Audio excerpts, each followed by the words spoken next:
Hello বন্ধুরা, নমস্কার বন্ধুরা। আজকে জয়পুর লেদিয়াচড়া 3 নম্বর বস্তিতে একটা মর্মান্তিক ঘটনা ঘটছে। এখানে একজন বয়স্ক ভদ্রলোক তাই সকাল সকাল গেছিলেন নিজের গরু আনাত গিয়া তাই নিয়ে হয়েছেন ইলেকট্রিক শর্ট খাইয়া হয়েছেন, নিহত হয়েছেন। খুবই আজকে আজকে অনেক কিতা হয়েছে কন্যা এটা মানে অ্যাক্সিডেন্ট কারেন্টের। হ্যাঁ, কেমনে হয়েছে?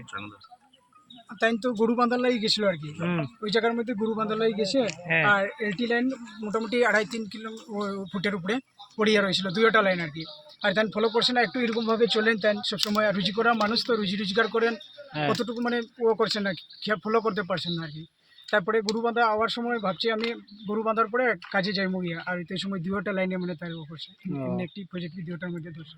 আচ্ছা, যে আইনের নামটা কিটা? রামাশঙ্কর কৈরি। রামাশঙ্কর কৈরি। বাচ্চা ছোট ছোট দুইটা আছে, তিনটা, একটা মেয়ে দুইটা ছেলে, স্কুল পড়ে বাচ্চাগুলো। আপনারা ইলেকট্রিক হয়নি? এটা বড় আচ্ছা, আপনারা একবার ইনফর্ম করছিলেন ইলেকট্রিক ডিপার্টমেন্টে? ওই ইলেকট্রিক ডিপার্টমেন্টে ফোন করার আগে তারা ডিমান্ড করবো আর কি, 1,000 টাকা দিবাই তে গিয়ে কাজ করবো। ও আচ্ছা, 1,000 দিবাই তো লাইনটা ভিডিও কিশোর এনে যাবো। ঠিক আছে।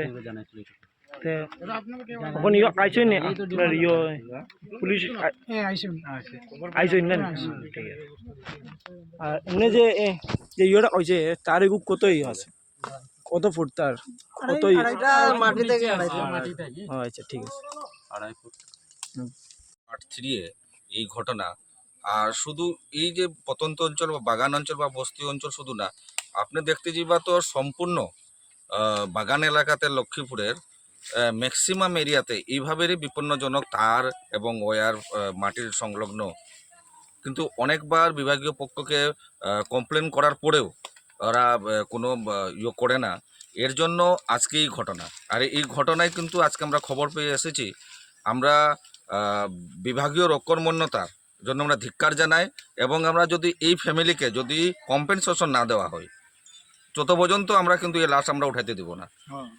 আমাদের তার ক্ষতিপূরণ লাগে, কারণ এই গরিব নিরহ শ্রমিক চাষি, ছোট ছোট বাচ্চা আছে, 3-4টা। এই যে বাচ্চাগুলা দেখি বাবু, এনে আবার এই যে বাচ্চাগুলা একমাত্র উপার্জনকারী ব্যক্তি এই রামশঙ্কর কৈরি। কিন্তু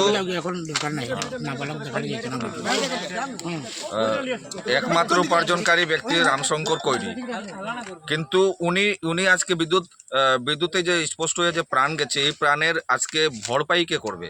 আজকে 3টা বাচ্চার একটা বিধবা মেয়ের আজকে কে ভরণ পোষণ করবে? তো বিভাগীয় কর্তৃপক্ষ যদি আমাদের এইকে যদি কোনো কম্পেনসেশন না দেয়, আমরা এই এতদূর এলাকায় আমরা এই লাশ উঠাতে দেবো না, এবং এটা সঠিক উত্তর চাই আমাদের। আচ্ছা, আপনারা কি ভাবেন এটা বিভাগীয় যে কর্মকর্তারা তাদের ভুলের দরুন এই ঘটনাটা ঘটছে? এই তো ম্যাক্সিমাম তারার ভুলে। এখানে স্থানীয় মানুষে অনেকবার কমপ্লেন করার পরেও তারা কিন্তু কোনো ধরনের এইখানে বিদ্যুৎকে ঠিক করার কোনো ধরনের মানে সাই দেয়নি। আপনারা কি বলতে চান, এটা বিভাগীয় মানে ভুলের জন্য এটা ঘটনাটা ঘটছে? বিভাগীয় ভুলের জন্য শুধু এই এরিয়াত না, আরও ভুল আছে। আরও লক্ষ্মীপুরের অনেক বস্তি এরিয়া, বাগান এরিয়ার মানুষ যদি বিভাগীয় যদি এখনো সাবধান না হয় তো অনেক মানুষের প্রাণ যাবে। এই বিদ্যুৎবাহী তারটা কেমন মাটি থেকে কেমন? আপনি নিজেও দেখতে পাচ্ছেন, কিন্তু এখনো তো এখান থেকে মোটামুটি 3.5-4 ফুট, যেটা মানুষের মানে যে ছোঁয়া পাওয়ার একটা উপযুক্ত মানে এখানে ওইভাবে উচিত রাখা নেই। আপনারা মূল দাবিটা কি আজকে যে এই মর্মান্তিক ঘটনাটা ঘটেছে? আপনারা যে কম্পেনসেশন দাবি করছেন, যদি কম্পেনসেশন বিভাগীয় কর্তৃপক্ষ থেকে না দেওয়া হয় বা এই বিষয় নিয়ে যে কোনো আলোচনা না হয়, আপনারা কি করবেন?